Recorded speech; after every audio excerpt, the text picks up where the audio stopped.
Well, good afternoon to those of you that are joining us on the East Coast. Good morning to those of you that are joining us on the West Coast, and happy day to all of you in between. Welcome everyone to today's digital dialogue. I am thrilled that over 500 people have registered to participate in our conversation, which is titled EV Policy Working Under a New Administration. We have audience members from all over our national EV ecosystem, which includes automakers, utilities, NGOs, government, CBOs, rideshare companies, autonomous zero-emission vehicle companies, and many, many, many more. My name is Josh Boone, and I am Velosa's Executive Director. The Velosa team is excited to bring you a group of action-oriented leaders today from across the nation to discuss the future of EV policy, next steps, and more. The U.S. government has already spent $19 billion via the Bipartisan Infrastructure Law, which includes charging infrastructure, purchasing electric buses through transit agencies, enhancing equitable access to charging, expanding e-micromobility, and more. These policies have successfully advanced clean transportation efforts across the United States, but what will the EV landscape look like with the new federal administration, and how can we continue this positive momentum? We're aiming to answer some of these questions today with this dynamic group of executives, but first, let's have an overview of the current EV landscape. That brings us to our guest speaker this morning, Nick Nigro. Nick, good to see you. Welcome. It's been a pleasure getting to know you over the years and to see the positive impact of your work and you personally. You are the founder of Atlas Public Policy, a company that works with government, industry, and nonprofit organizations across the country on critical areas, including vehicle electrification, clean economy manufacturing, and investments. Atlas takes a data-driven approach to policymaking, enabling both government and business to make strategic, impactful decisions that serve the public interest. Today, Nick joins us to talk through the impacts of EV-centric policies at the national level. So we're so excited to have you here, Nick, and we'll let you take it from here. So welcome. Thanks a lot, Josh, and it's really great to be here. I've been a big fan of Velosa since you all started, and Josh and I are good friends. We've known each other for over a decade, so wonderful to be here, especially with this all-star panel, and excited to kick things off. So I've got a few slides to share to help color my talk today to you all ahead of the conversation, and I'm really going to focus on what's at stake essentially in Washington, where I sit. Over the next several months with regards to electric vehicle policy. We can jump to the next slide, and we can actually skip the about slide for Atlas because Josh did such a fabulous job introducing my company. The one thing I'll say before I get into the other content is we're about to hit our 10-year anniversary in April. So it's been a wonderful ride with the company so far, and we have a bright future ahead of us. Okay, so what is at stake? First and foremost, this is a slide that I've been showing to a number of folks over the last several months because I don't think it's really registered too much in the consciousness of a lot of folks in the American public in particular, but even in our own community, the EV policy community. And that is, the race for the future of transportation and energy jobs is well underway. And frankly, the United States is losing pretty badly. The chart on the right here is the annual motor vehicle production of China and the United States. And what you can see is for the last many years, China has been effectively eating our lunch when it comes to motor vehicle production. We've been shrinking essentially our market share while China's market share has been growing substantially, reaching almost a third of global vehicle production in 2023. It's a big deal. There's a lot at stake. And while this doesn't show you the number of EVs being manufactured, it's important to recognize transportation is always done, in the context of all vehicles. And EVs, of course, China is far ahead of us there too, but they're in front of us in all vehicles. You can go to the next slide. When President Biden took office, there was clearly a motivation, not just with his administration, but even the previous administration, Trump version 1, I'll call it, to help reindustrialize the American manufacturing sector.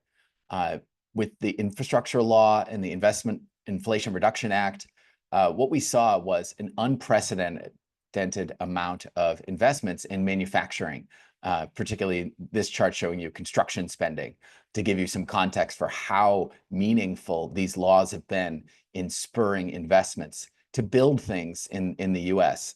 And I titled this slide Industrial Policy because that's really what we're looking at. You know, when I came to Washington 15 years ago, market-based mechanisms were the way to go. Pricing carbon, making polluters pay, that sort of thing. That has not succeeded essentially at the federal level. Of course, the states that we're joined with today, some of them have some great market-based programs in place to talk about, but at the national level, industrial policy is what won the day and largely continues to win the day to date, I should say. And that's going to have a meaningful impact on what we need to be looking at in terms of what's at risk because of all these investments. Many of them have not been realized yet. We have a lot of factories that are under construction, some that are just getting started, and demand is not quite there yet to get some of these factories up to full capacity. We can go to the next slide. So enter President Trump 2.0. I mentioned earlier, Trump 1.0 certainly wanted to help reindustrialize the US. The degree to which that was effective is up for debate.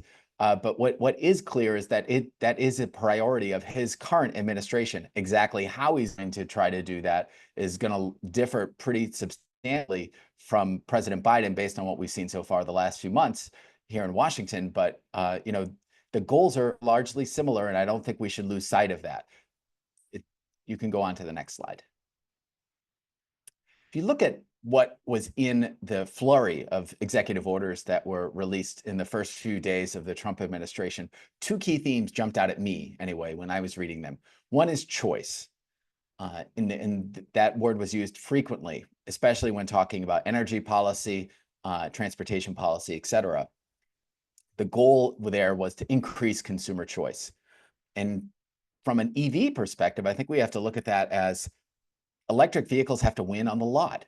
Right now you can go to a dealer around the country or online and see lots of makes and models available for a variety of different utilities in this space right now. Many have tax credits. Many are quite affordable, especially relative to where they were before. But the market is relatively growing slowly compared to where it was a few years ago. And that's largely because EVs aren't winning on the lot, essentially, against their combustion counterparts. And so to win with the Trump administration, that's really where EVs are going to have to, improve their game, so to speak. The other key theme that jumped out at me anyway is that made in the USA is a key priority for President Trump and in his administration.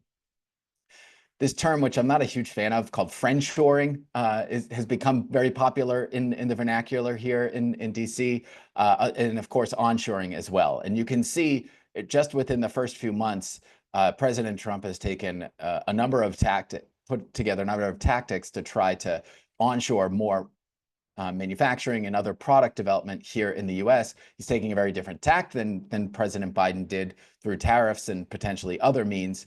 But the goal is very similar, and I don't think we should lose sight of that. Another area of potential opportunity that I saw in the executive orders was around critical minerals. As we all know, these critical minerals are essential for the battery supply chain, which is currently dominated by China, very similar to the manufacturing domination I showed you at the outset of this presentation, but frankly, even more so when it comes to batteries. And that's a priority both of the Biden administration and the Trump folks.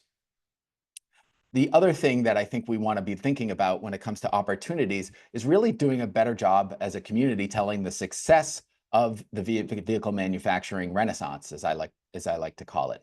There are lots of very positive stories that I know the speakers we have here today can share with you all, but we have even many more going on right now as more factories are being built, communities are being rebuilt in some cases, or being built up for the first time in others. This is a very much a once in a generation opportunity for us to rebuild a manufacturing base, and we don't want to lose. You can go to the next slide. So just in summary, what's at stake? Unless you've been living under a rock, you know that Congress is currently debating tax reform in this year. There's lots underway here in DC. We just got some preliminary numbers of it made available in terms of budget numbers, but there's a long way to go. So we don't know exactly what tax credits that were put in place with the Inflation Reduction Act are going to stick. And I think it's largely up to folks like this audience to help tell the story of why these tax credits matter, not just to jobs and competitiveness, but also to manufacturing and, of course, climate change, which doesn't get as much attention as it should, but it's also obviously a key driver, particularly for states that have market-based programs in place. So any repeal or considerable reform of these tax incentives is going to introduce a lot of risks to our ability to compete with China. As I mentioned, we've fallen behind in the last several years, while I arguably would say we've been catching up in the last few years. If we don't keep up with that momentum, we may never catch them. The other thing is the EV supply chain may repeat mistakes of the past. And what I mean by that is creating dependencies on countries who don't share our values, potentially resulting in a lot of environmental damage or human damage that we don't want to subscribe to. Part of the Inflation Reduction Act with onshoring and friendshoring was about trying to build a supply chain that's much more sustainable and reflects the values of, frankly, a lot of the people on this call today. And as I mentioned, climate change. We're not going to be able to hit climate goals if we pull these incentives away, because this is essential right now to being able to build a clean economy here in the US. We don't have a market-based policy at the national level at this time. This is what we got. Okay, Josh, that's what I got. Back over to you. Yeah, great. Thanks so much, Nick, for sharing your insights and what you see is at stake when it comes to the EV transformation and opportunities going forward. I just want to note, Velos, we did our own 11-state poll back in the fall to try to understand attitudes and perceptions of Americans post-election.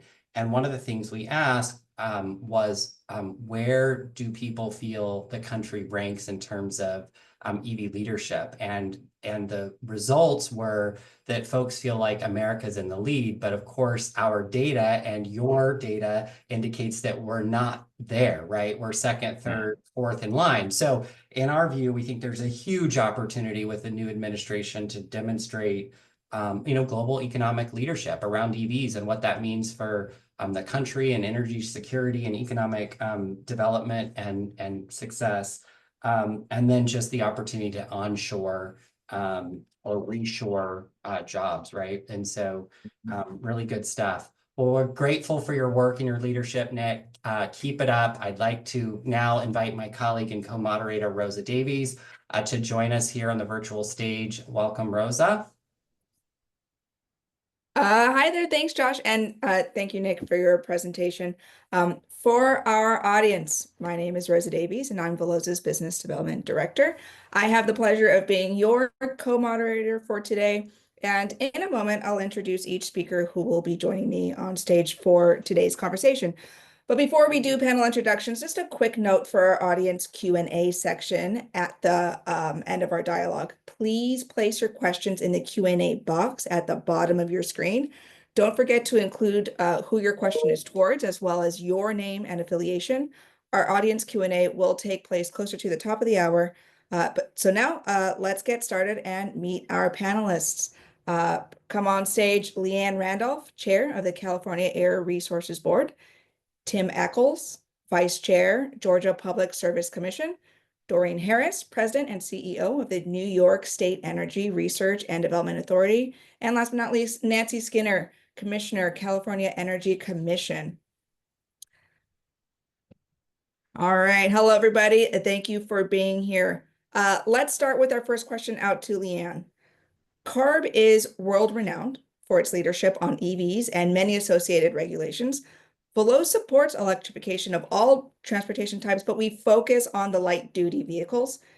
Given the new federal administration's executive orders and funding pauses, what is your vision for CARB's role going forward? And what are these waivers and how will they impact EV adoption if revoked? And just talk to us a little bit about California's plan to move EV adoption forward in the current context. Sure. I'll start with sort of a very quick primer on California's regulatory authority. The Clean Air Act provides that California can adopt vehicle emission standards that are equivalent to US EPA or more strict than US EPA. And the reason for that is because California's clean air efforts predated the Clean Air Act and US EPA. And so when the act was passed, there was an understanding that given the air quality challenges in the state of California, that we needed to be able to continue making progress on cleaning the air for our residents. And so that is why over the years we have vigorously defended our ability to do that, because we still suffer from poor air quality in many parts of the state. We still have areas that are not in attainment for federal standards. So as we think about the criteria, pollutants, and tackling those issues, as well as greenhouse gas emissions, it's critical that we be able to make the right policy choices that create that progress. Transportation is the largest source of greenhouse gas emissions in California. So we need this authority to meet our goals. And the way the authority works is it's rule by rule. So we adopt a rule and then we get authorization to implement that rule from US EPA. So we have authorization to implement Advanced Clean Cars 1 and 2. We have authorization to implement Advanced Clean Trucks. But we have an administration that is now saying that they want to revoke those waivers and those abilities for us to implement those rules. And as we think about sort of where we are in the market, it's important to note that the market is well ahead of what we anticipated the adoption would be when the original Advanced Clean Cars rules were adopted. So Advanced Clean Cars 2 start with model year 2026. And as you look at the previous model years, adoption is way above what we anticipated, which to me tells me that the quality and the product offerings for light duty zero emission vehicles have really driven market adoption way beyond the regulatory framework. So I think we really need to lean into that. We really need to continue to work with the private sector, with the OEMs, with the infrastructure providers, to really ensure that that market continues to grow and continues to build no matter what happens at the federal level. We, of course, will do everything we can to protect our authority and to stand up for not only our rules, but the US EPA light duty standards that the Biden administration adopted. They will, assuming that they follow the law, they will need to go through a full administrative procedure to repeal those rules. And that gives us and advocates around the country the opportunity to say, hey, this is not just important for California, it's important for the entire country. So that's our focus right now is, being there to defend what we have legally and administratively, but also thinking about how do we work with industry to continue to make progress. Wonderful. Well, thanks, Leanne. I think everyone knows Veloz is about EVs, so that means we're on a little road trip. So we're moving from the West Coast here virtually to the South. And I think our next question is for you, my friend Tim, Commissioner Eccles in Georgia. Georgia has been able to attract EV manufacturing to its state, like Rivian and Hyundai. Do you think the pushes and pulls of federal policy, especially when it comes to EV adoption, will affect the state's ability to attract further development in EV space? And how can Georgia keep EVs moving forward? I know you're personally a big EV fan, so would love to understand your perspective here.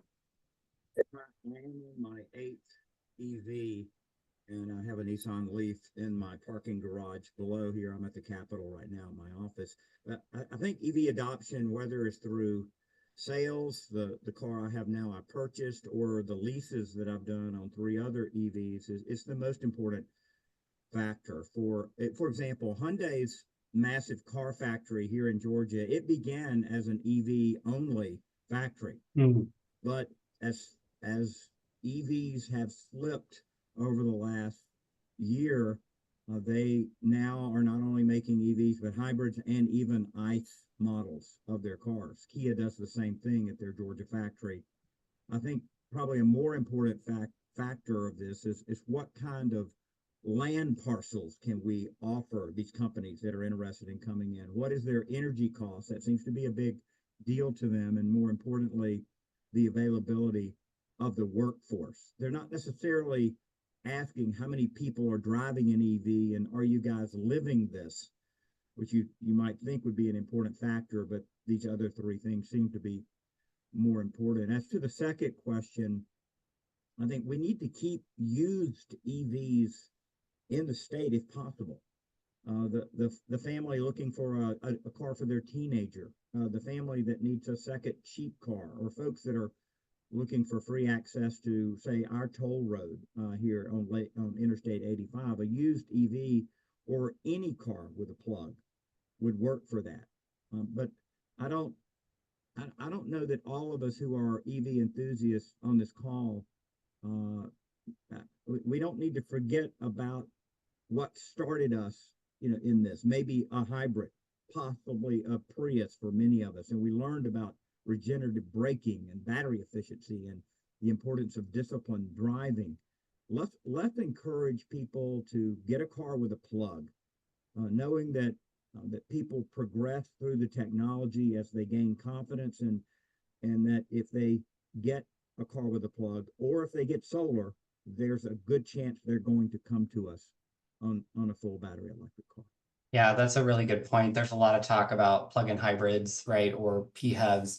And I think, giving people the opportunity of choice is important. I think it's also important really to educate people on how to use PHEVs to actually get the full emissions benefits from them, right? So we want to make sure that if they're getting PHEVs, increasingly the range is moving closer to 30 to 40 to 50 miles of all electric range. We want to make sure folks are plugging them in and using the all electric range and offsetting any tailpipe emissions. But that's a really good point. I'm going to have a driver in 3 years, so yes, I'm hoping that in my household, our oldest will be running around in a used EV. So yeah, good point, Tim. Thanks. Yeah, thanks, Tim. Doreen, over to you. So New York is investing in EV adoption and EV charging stations being developed in communities. What incentives are helping build out these EV charging stations for light, medium, and heavy-duty vehicles?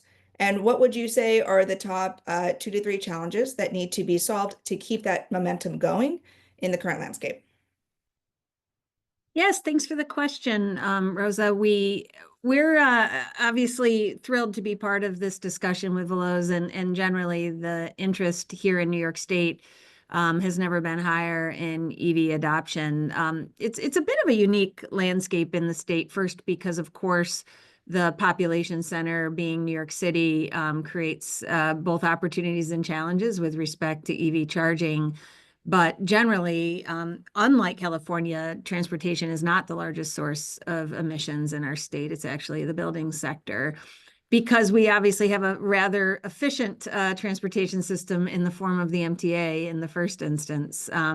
However, all that to say, we have a number of different agencies that are all working together to advance EV adoption at a greater scale across our state. NYSERDA is the state's energy office.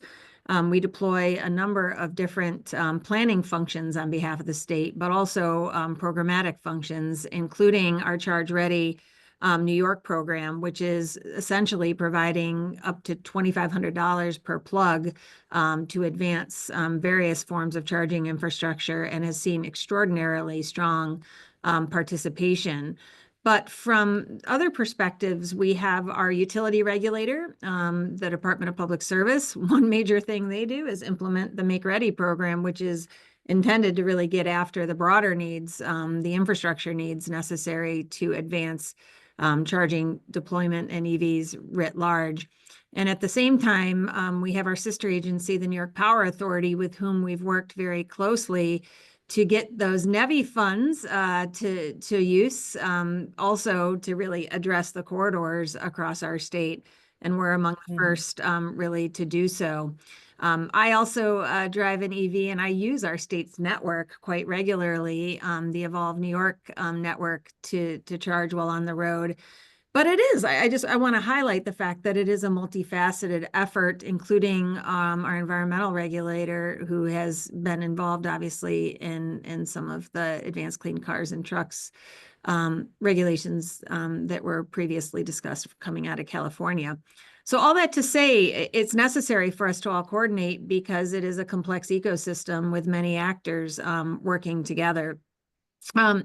It's also challenging for the very reasons you asked, the challenges themselves. The upfront costs, I think, are an area that remain a challenge and perhaps a barrier to adoption. That's why we have the Make Ready program, meaning if we're going to electrify everything, like let's make the ecosystem, i.e. the infrastructure, ready for that work. We also work with our utility regulator on the topic of demand charges. That has emerged ever more so as a real challenge for those who are trying to expand the adoption of charging infrastructure in their workplace, or in the case of schools. We'll talk more about schools in a bit, but that's remaining a need to have EV-friendly rates to allow for charging in a timely manner. We also, I'd say, face some challenges with respect to local roadblocks.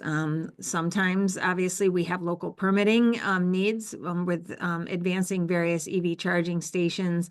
And we've helped through the development of model permitting processes and forms to really help local municipalities better understand how to permit the charging infrastructure necessary to get from here to there. So progress, but certainly, as with any aspect of the energy transition, by making the progress, you're sort of testing the systems that exist and pushing on the changes necessary to facilitate the adoption that we know is possible. All right, Doreen, I believe in you. I believe we will get over these challenges on upfront costs and demand charges and those local roadblocks. So thank you. Great. Well, in our time together, we've gone from California to Georgia to New York. We're going back to California to you, Nancy. Congratulations on your new role at the California Energy Commission. But you've been working on transportation electrification issues for a long time in the state legislature. We've followed your work. We've supported your work. And as a new California Energy Commissioner, what are your top 2 EV goals? Well, like a true former politician, I'll answer it with more goals than just 2. And yes, I would very honored to have Governor Newsom appoint me to the commission, and to being the newest commissioner, also having the division, Transportation and Fuels Division, in under my assignments. And that's the division that does the analysis for the state on our EV infrastructure needs. It collects data and does that kind of analysis and projection, and also administers many of the funding programs that we use to support our EV infrastructure and our ZEV infrastructure overall. I know we're talking primarily about EVs, and certainly California's goals are very strongly in the space of zero-emission vehicles, though both from market trends and from our own variations on our policy, we've definitely stressed electric vehicles, but certainly our overarching is zero emission. But I would say, in terms of those goals for EVs, it's improving the reliability of the public chargers. We don't need that EV owner who goes and tells all their friends who don't yet have EVs, if they say, hey, every time I go to a public place to get a charge, it's broken, that does not advance our goals. So improving that reliability. And the other thing we found is that we're not the only ones who found this, but this is data, I think, pretty much nationwide, that you are much more likely to be a EV adopter if you have charging at your residence, regardless of what type of residence, just at your residence. So what can we do to get more charging literally at residence? Yes, close to residence is good, but literally at your residence. So, what do we do? And are there some lessons, for example, from New York that we might apply? And then sending the right market signals, partnering with our private sector partners in this whole ecosystem of EVs so that we stay on track with propelling this, the adoption of EVs and the business case for charging and all of it. Because as we've already pointed out, multiple speakers already have, and I find this very ironic that we have a White House occupant who seemingly is so opposed to EVs, and yet standing next to him is the proprietor and founder of the most successful EV company in our country. And we can all have our different views on how is that happening? But certainly we want to make sure that all of our partners in the EV ecosystem stay on these goals. And what do we do to keep that alignment and keep making that progress? So I'd say those are my top goals. That's great. So reliability of the public charging infrastructure network, ensuring that we lift up the availability of charging where folks sleep, because we know that that's a huge advantage of EV ownership, and then just ongoing partnership to keep advancing our goals. That's wonderful, and we're excited to be here to support you in that effort. So I'll give it back to you, Rosa. You're on mute. Thanks. Yeah, I've heard that before. The best place to have a charger is where you're already parked. So I think that makes it a better use case. Doreen, back to you. So New York has adopted CARB's ZEV vehicle standards. How is the market in New York for passenger vehicles, electric school buses, and medium heavy duty trucks evolving? Yes, this is really where, and I think this is generally true of the energy transition, is that we need many actors to be coming together around shared goals so that the market can respond. And obviously following California's lead in adopting the Advanced Clean Cars 2 and Advanced Clean Truck rules, like that's what we're intending to do, is to say that we're setting a marker, the industry can and will respond, and ultimately and that is one of the reasons you set a goal in the first instance, is for the industry response needed to reach the scale of the challenge. We're by no means hitting the numbers that California is, but what I would say is we see the market momentum commensurate with really where we need to be heading, and that's been very, very encouraging as the state. With respect to EV sales, we're at about 10%, and that's all the all-electric side of the shop, not the plug-in hybrids. But I think when you look at it on a percentage basis, the market growth is quite impressive, and as I said, consistent with where we need to be going. We also have been spending a lot of time actually in the medium and heavy duty space, notably in the electric school bus sector. In the sense, first, because we have actually a rather significant sum of money through a bond act that was passed a number of years ago by our voters, through which NYSERDA is deploying $500 million to help school districts begin their transition and to help them execute on fleet electrification plans that will help them plan for the longer term as well. And so we've made quick use of our funds, but also the EPA funds that had been available and are still available for the deployment of electric buses.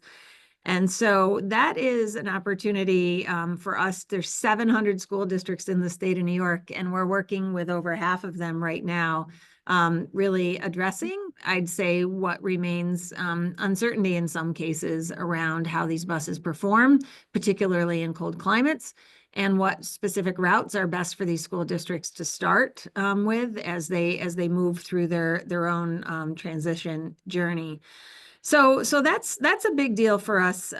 But also we do have an increasing expansion of medium and heavy duty trucks and buses. I'd say a large portion of those are electric pickup trucks, but we do see short haul electrification occurring ever more so. And that's part of NYSERDA's job. We are an innovation shop. That's what we were born to be 50 years ago when we were formed. And really, this is where we have advanced a number of pilots across our state, really to begin the process of demonstrating what is possible. So certainly more work to do, but really seeing the market momentum coming both from the push and the pull side, all necessary to effectuate the transition. All right, thanks, Doreen. Love that phrase, the innovation shops. That sounds really cool. All right, Tim, over to you. So you work in the regulator space, and regulators work with utilities and rate making amongst other aspects like infrastructure investments. Let's assume that there is going to continue to be record growth in states like Georgia. How will rates be impacted as data centers and electric vehicles increase in substantial numbers? Unfortunately, bills are high in just about every state. I've just returned from the NARUC conference in Washington, D.C., and it is a theme. And large loads, if we're not careful, can put further upward pressure on rates. Our commission about a month ago changed the terms and conditions for large loads over 100 megawatts. We are requiring a higher minimum bill, a longer term from 5 years to 15 years. And then we're requiring these new data centers or any large load over 100 megawatts to give us a letter of credit or a bond. And if they get a better chip or they decide they're going to downsize, they're going to be on the hook for that energy that we're moving heaven and earth to bring to them right now. So that has had an impact of removing some people from the line, if you will.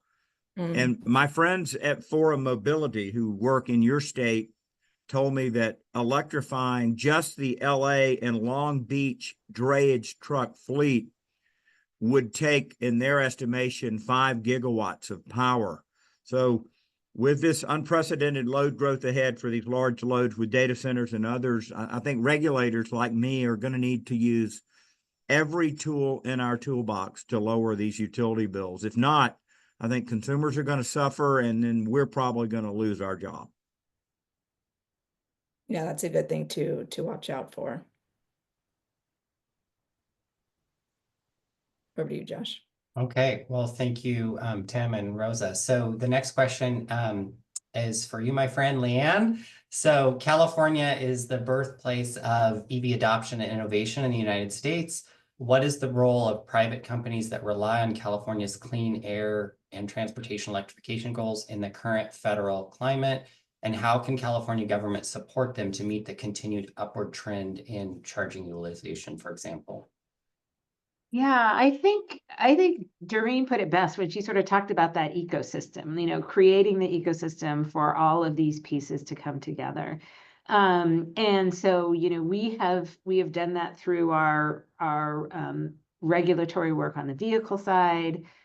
We have done that with the work we've done with our sister agencies, the CEC and the CPUC, to get the infrastructure deployed.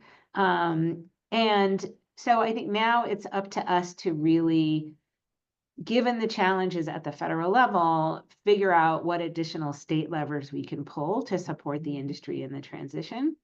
And there are any number of ways that we can do that in California. We can continue to rely on our successful market programs that have created the revenue that can support this work. And so that includes our cap and trade program and our greenhouse gas reduction funds that come from that program.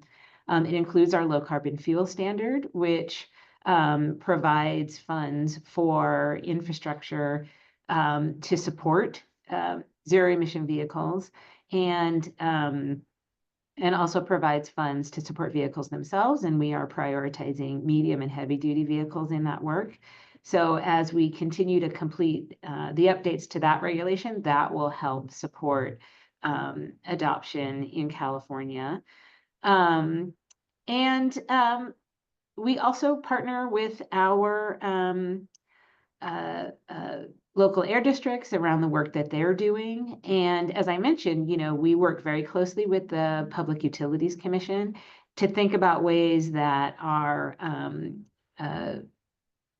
the electricity sector and the ratepayers can help support the adoption of electric vehicles. We have various proceedings at the PUC that require utilities to support the deployment of electric vehicles. And we see that as a huge opportunity to actually end up saving money for the ratepayers in the long term, because as the usage of electricity increases, that means there's more revenue to the utilities.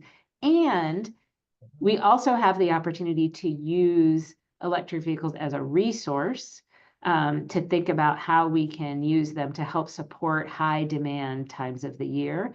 The thing that's challenging about utility planning is that you have to plan for those peak hours at the hottest days of the year, the heaviest use. And if we can use electric vehicles, home battery systems, other ways to manage that load, then all the actors in that vehicle ecosystem can help each other support reliability and reduce costs for everyone. Yeah. Nancy, next question's over to you. But first, a little bit backstory, which was going to lead into my question. So you were behind AB 2514, which established California's large-scale battery storage program, which reduced the state's reliance on fossil fuels. And in turn, this led to California's utilities cleaning the grid. And then let's not forget SB 100, which set a goal of California using 100% renewable energy by 2045. These laws exist in part to direct the state towards cleaner air, increasing public health, and enrich the lives of Californians. So knowing that state legislation can be the key to continued transportation electrification, what do you see as the most important state policies that can help keep EV momentum across the nation? And how can we all work together in this effort?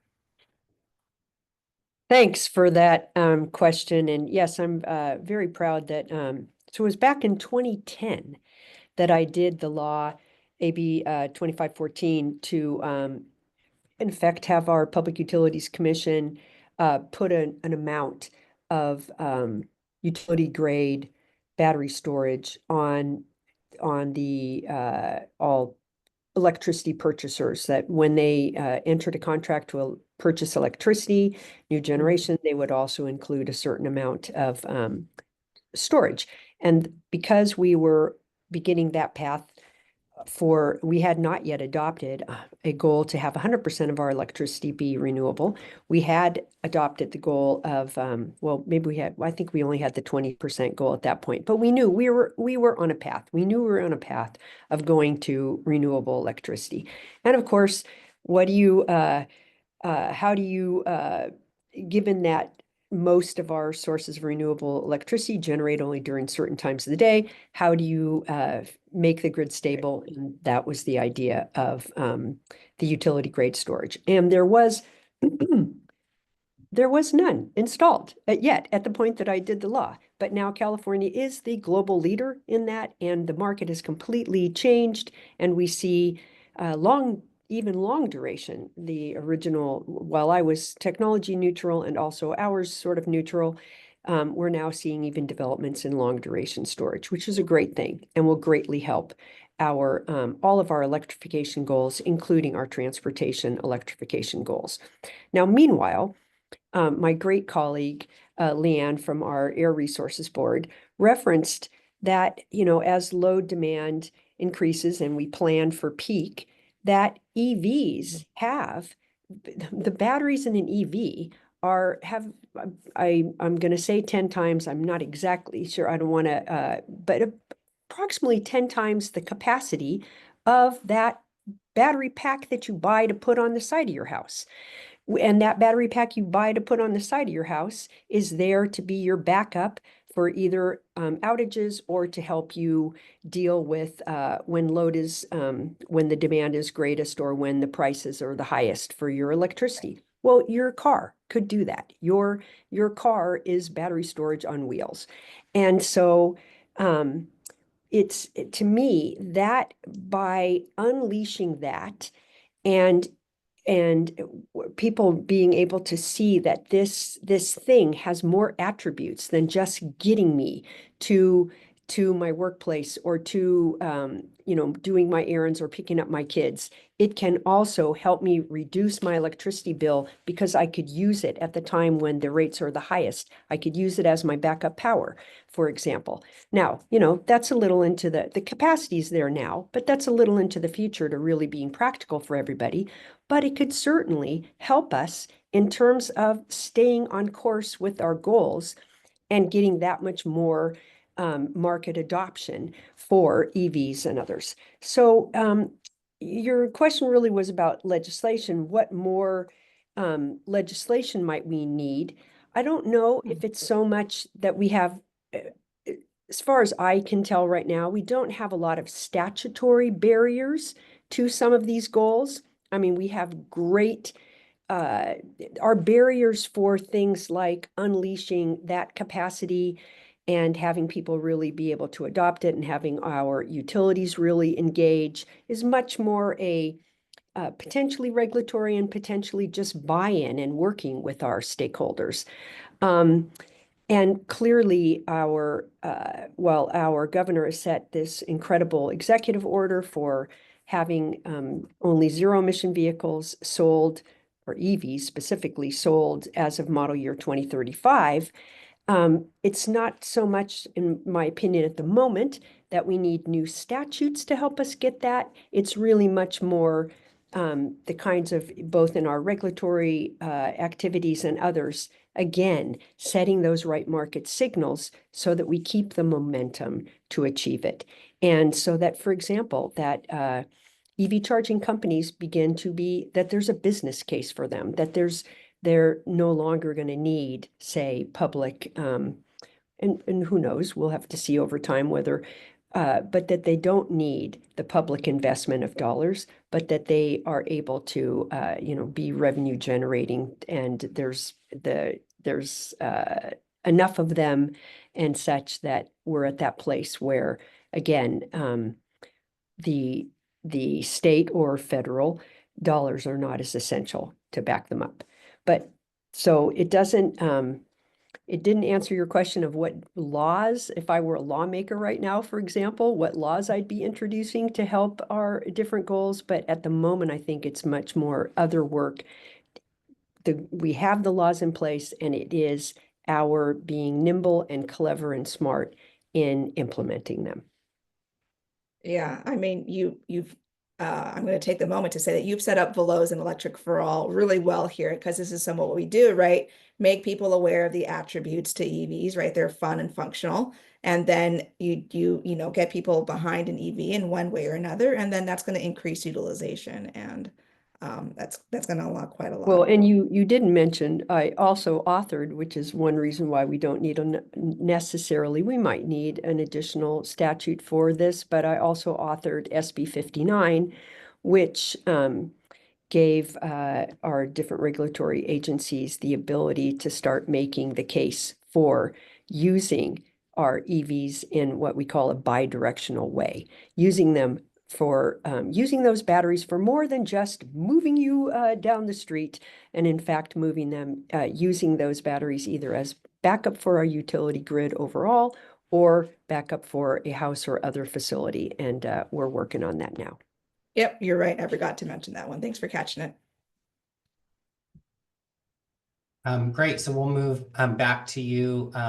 Leanne, the California Air Resources Board is not in this fight alone to improve air quality in the state, right? So so ports and other facilities have standards to be followed. How is CARB and air quality management districts, for example, going to be able to enforce air quality standards while facing some of that federal headwinds that we're talking about? Yeah, the role of our air districts is absolutely critical in this work, particularly as you know, if we are going to be dealing with these federal headwinds at that level of government, sort of, relying on the local air districts is going to be really important. We have 38 air districts in California. The critical non-attainment areas include obviously the Los Angeles Basin, the San Joaquin Valley, the portions of the Bay Area, the Imperial Valley, San Diego area. All of those air districts are working really hard to try to meet the federal air quality standards. And some of the ways that they have been doing that has been really groundbreaking. Several of our air districts have indirect source rules where particular sectors that have indirect sources of criteria pollutants, such as warehouses that have trucks visiting them, have requirements to reduce those emissions as part of their operations. And there's an opportunity to do much more of that. There's an opportunity for some of our large ports, like the Long Beach and LA port complexes and the Port of Oakland, Port of San Diego, to use their authority to continue to adopt rules that help incent cleaner vehicles, but also, work with their tenants to provide operational opportunities that really elevate zero emission vehicles. For instance, one strategy that has been used in other parts of the country and the world are what are called green gates, where you prioritize zero emission trucks as they approach the port and give them some extra either financial or time, because time is money, opportunities to access the port complex. So all of that work, I think, is going to become even more important as we deal with the federal administration. And, CARB has defended the ability and supported the ability of these air districts to adopt rules in court. And air districts have been successful.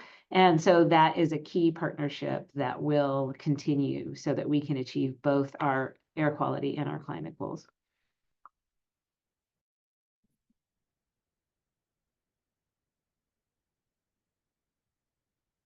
All right, sorry about that.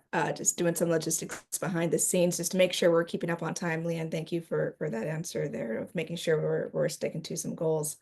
All right, we are going to go into this across the panel segment now. So let's see. So before we get to audience questions, we are going to try a little something different today. So for our panelists, we'd like to provide you all with the opportunity to ask each other questions instead of them coming from Josh and me. So we want to showcase the type of collaboration that happens within Veloz. So let's start with you, Doreen. I believe you have a question for Nancy. Yes, this is so cool. I'm excited to do this. Sorry, Nancy, I have to look at the list, but I had mentioned, I think, foundationally how much collaboration really comes into all of this, and foundationally, I was interested to know how how the CEC in general is able to continue to spread the influence of the standards it applies throughout the EV charging market. Meaning, how do you work beyond your borders, given your remit? And specifically, what could we in New York or in any other state do to collaborate on the topic? This is specifically on the regulatory process that you're developing that you'd referred to. Well, thanks, Doreen. It's wonderful to get a question from a colleague in an agency very similar to the agency I'm now commissioner for. Well, we clearly, because we have the largest market share of EVs in our state and have, as Leanne has pointed out, we've really led the way here in from various of our policies that have, that's why we have so many EVs on the road in California. Thus, the charging companies have more presence here. We have more chargers overall. We have more ports now than we have gasoline nozzles in the state of California. And we are working now on some regs for reliability, which would potentially mirror those regs that NEVI had for NEVI funds, and we'll see what happens with those NEVI federal funds. But the great thing about the NEVI rules and say the state of California rules being aligned is that then there's that kind of a level playing field for the charging companies, and they can apply it, and you, New York and others could apply it. So it'll be it would become an industry standard, hopefully. And that's a lot what we're looking at, and it's a lot why we interact with the charging companies in the development so that we are doing it in a way that achieves the goals we have, but in ways they can meet it and in ways that can be applied across the country.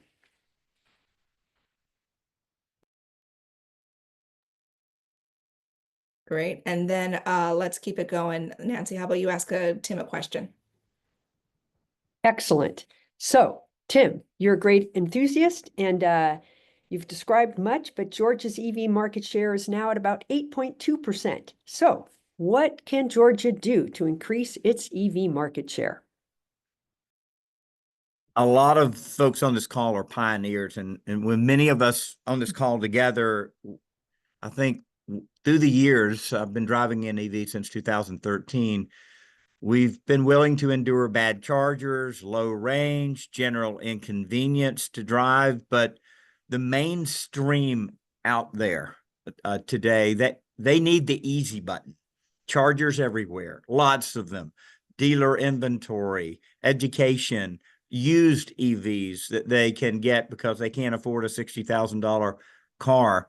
So that means doing more utility make ready here at the commission, and we have done a lot. I've championed that. It's been an important priority for me, as has been what we call community chargers owned by Georgia Power. That's a fast DC fast charger with 2 level 2s in charging deserts in our state with a CHAdeMO option, so that older Leaf drivers and Soul drivers from Kia can still get a charge.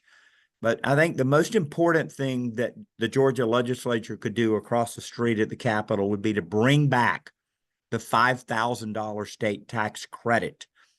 But I'm not optimistic that this is going to happen in the next 4 years.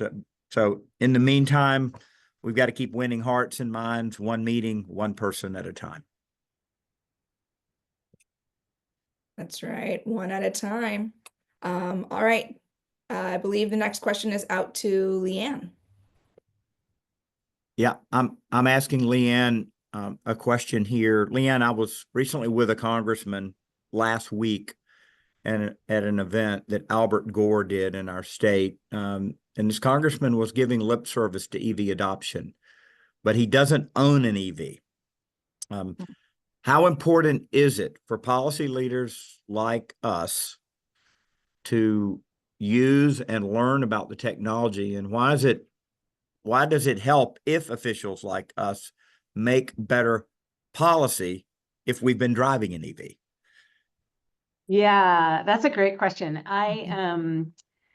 I think, and this is another good example where the private industry can really step up and help. One of my favorite things to do are to do ride and drive events, right? And we do it in a lot of different contexts in California. You know, we will go to communities with our Clean Cars for All program, which helps put folks in cleaner cars, low-income residents in cleaner cars, and you know, show them what the opportunities are, show them the cars that are available on the that qualify for the price limit for the program, and sort of having that sort of touch point. And also just, you know, bringing cars in front of the state capitol, you know, lined up on the street in front of the state capitol, and giving legislators an opportunity to go check them out and drive them around. I've been to a few ride and drives at racetracks where some of the zero emission heavy duty and medium and heavy duty trucks are available. I've been able to drive an 18-wheeler zero emission truck and plenty of zero emission box trucks and vans. And so showing people what's out there and what's actually on the market, I think gives them comfort that these vehicles are real. I also think it's very important for those of us who are deep in this policy space to be able to share our personal experiences driving vehicles and particularly using the infrastructure. I see the kind of the transition you talked about, Tim, where it used to be we had this really low range EV and it would take forever for it to charge, and the chargers were few and far between. And just in the last 4, 5, 6 years, the choices have just multiplied. And it's really, really changed the experience. And sort of being able to articulate, this is not your uncle's EV. These cars are really pretty remarkable now, and the infrastructure is really growing. And it helps us as policymakers think about some of the reliability issues that Nancy was talking about, how we fix those. We understand what it's like to sort of have that nail-biting moment as you're approaching the charger. Am I going to make it? Is there going to be a line? Is the charger going to be working? All of that is improving so much and so fast. But making sure that we have the experiences that we can share with our colleagues, and then work with manufacturers to kind of, bring them in to show off their product. On the next call, I'll have to tell you all about the EV bus race that I participated in, but not today. Did you love that. drive the bus, Tim? I won. I won. Congratulations. And then I believe our last question goes out from you, Leanne. Yes, this is a question for Doreen. And obviously, New York and California have had a long history of working together on clean air and climate policy and exchanging a lot of information. So my question is about sort of how NYSERDA is working with utility regulators and investor-owned utilities to be able to bring all the incredible research and intellectual capacity you all have, the data you're able to provide, and to work with them to think about what are the right policy levers and progress that they need to be thinking about. Well, thanks for that. Yes, it is the case that one of our major opportunities and challenges really is in working with the utilities to advance the energy transition in all respects. Our job, in part, as one of our roles, as I said, is the energy innovator for the state. And I think this is where we can sort of help test and pilot and sort of make known what it really means to execute on some of the asks that we're actually having of the utilities across our state. And I'd say a really good example of this from the perspective of NYSERDA as the energy office, the utilities, and the regulator is the ways in which our R&D department actually made a pretty concerted effort around managed charging and vehicle-to-grid interactions, in which we literally developed a full R&D solicitation with the regulator and the utilities to find projects that, as we were just describing, demonstrate the integration of EV charging with distributed energy resources, to develop new vehicle-to-grid products and business models, and then to improve the reliability of managed charging technologies. So those projects are just getting off the ground, but this is really where we can find more impact, right? This is about scale. We're not going to be able to just grant our way from here to there. We've really got to deploy and really begin to get the market scale necessary to get from here to there. So I think transportation is just a great example of the ways of the reality of the energy transition. Like, we're asking entities that are usually responsible for to care about electric vehicle infrastructure. So we've got to get all parties together to address these challenges. So more to come, but a success story nevertheless. Thank you. All right. Well, thank you. I believe it is now time to take some audience Q&A. Yeah, so thank you so much for indulging us with our unconventional lightning round of cross-panel Q&A. But as Rosa said, now's the time to kind of look through the questions that have come in and give our digital dialogue audience an opportunity to hear from you. So I have some really good news, and that is we've got a lot of questions. So I'm going to do my best to get as many as possible in the next 5 to 6 minutes. So some of the questions are directed to specific panelists and some are more general. So let me work through them. So a general question is, as we look ahead, what upcoming legislative or regulatory decisions should stakeholders be paying the most attention to? And what actions can they take now to help shape the outcome? Well, I actually just want to put in a plug for not giving up on the federal level, right? There's action going on in Congress, there's action going on at EPA, and I think it's really important for the private sector, public sector advocacy organizations to really participate in that process and make sure that the voices of making progress on climate change and air quality are heard, and that the business case and the manufacturing case for this work to continue is heard loud and clear, as the bills move through, as the rule changes and potential rollbacks are considered. It's really important to not be quiet. Yeah, that's really helpful. Okay, we've got a California perspective. Do we have a Georgia and New York perspective? From Georgia, I think this tax credit, I'm just hoping that it survives. It's so important. Maybe not to the Tesla buyer, but everybody else. I'm talking the federal credit. We lost our credit here in Georgia. We saw what that did, 90% drop in sales. We were the Nissan Leaf capital of America.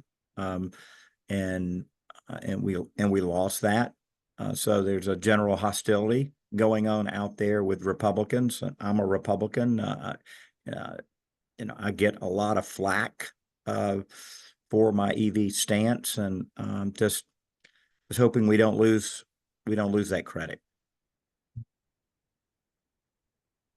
Yeah, I'd say much like Leanne, obviously we have to monitor the federal context very carefully. Among the other areas we're monitoring is, of course, the possibility of tariffs that could have impacts on this industry well, many aspects of the clean energy transition writ large. So I'd say, really, when we think about it, we need to be smart, right, about the federal context we're working within. But I think it's also true that there's many things that we as states can do ourselves to support EV adoption that don't depend on federal approval. Certainly state level investments, the policies, right? A lot of this is state level utility policy, and ultimately the ways in which we can permit these sites more efficiently. So I'd say we find ourselves, the subnationals as it's known, in a very important role, in ways that we can be coming together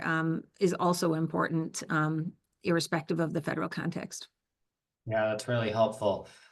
So team, I'm getting several questions about messaging EVs. So this is a question to all of you, and I'm going to do a little bit of an interpretive dance here to try to weave the needle. But essentially, we're here because we believe in the value of EVs, and we might believe in the value of EVs for different reasons. But as we think about going forward, how do we message the positive attributes of electric vehicles to our fellow countrymen and women? Well, I'll start as having had an EV before, but not having gone through the purchasing process for it. So I didn't deal with things like the tax credits and such. It was a different circumstance. And recently purchasing one, I think that that one-stop shop type of website that literally, even though in a place like California is big, we have a lot of different utilities, we have a lot of different programs that will help you with it. We have more than just the state tax credit, and there's the federal tax credit still exists. There's the federal tax credit, but we have all kinds of utility programs. Some of our air districts have programs. We have something called community choice aggregators. Those are like an overlay in effect in some areas to your utility provider, and they have programs to support your EV.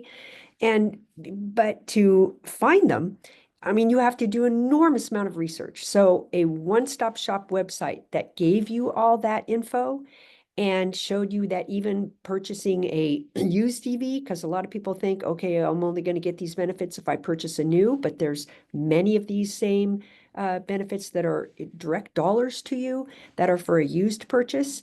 That kind of one-stop shop, I think, would help enormously, making it easier. I think it's what Tim always said, making it easier on the person who's interested in adopting, so they do not have to do a lot of work, and yeah, they adopt. Well, Nancy, it's almost as if we paid you for a Veloce ad, because that is the very business that Veloce is in. And you hear us talk about this a lot, but electricforall.org is our consumer-facing website. It's free to use. It has zip code intelligence in it. Plug in your zip code and it will return federal, state, and local incentives. And we believe at our core that education is needed more now than ever before. And so we're going to continue to invest in that and invest in messaging. So think of Veloce as a partner to you at the Energy Commission, as well as the rest of the folks here on the panel. Okay, so we're going to move on maybe to another question. And unfortunately, this is probably going to have to be our last. But how can we ensure long-term policy stability so that EV investments remain viable, even with shifting political winds? So the way I think about it is being consistent about the goals. And, you know, as a state in California, we have been very consistent as we have progressed to cleaner and cleaner vehicles. And now the technology is at the point where, you know, we are able to support, you know, fully zero emission vehicles. And we do, our program does include plug-in hybrids so long as the range is 50 miles or above for a portion of the company's compliance. And so I think that consistency of purpose is the most critical thing, because what ends up happening is different strategies sort of come to the fore based on the current situation. So for instance, you know, early in the work, it was the utility support for infrastructure and vehicles was really, really critical.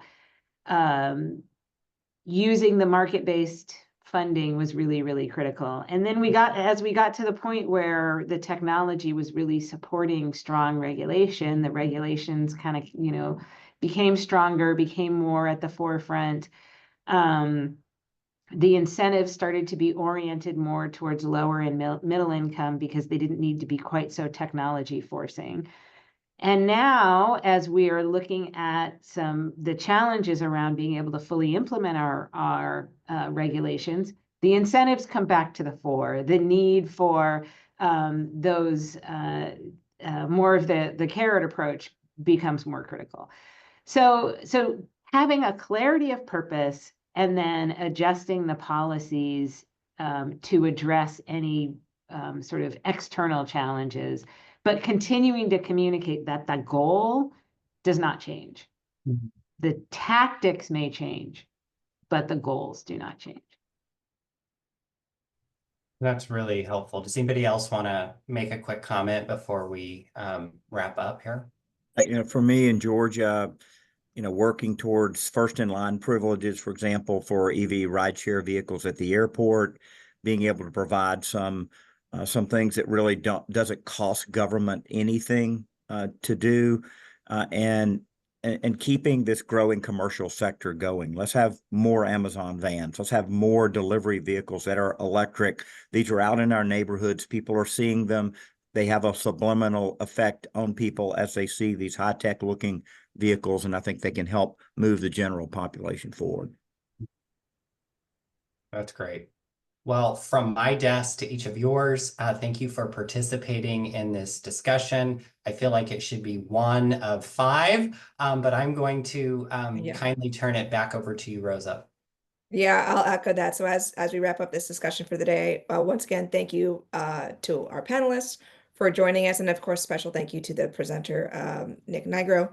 It's been so wonderful having you all join our conversation, and we look forward to the important work you'll be doing in the coming months. Have a great rest of your day.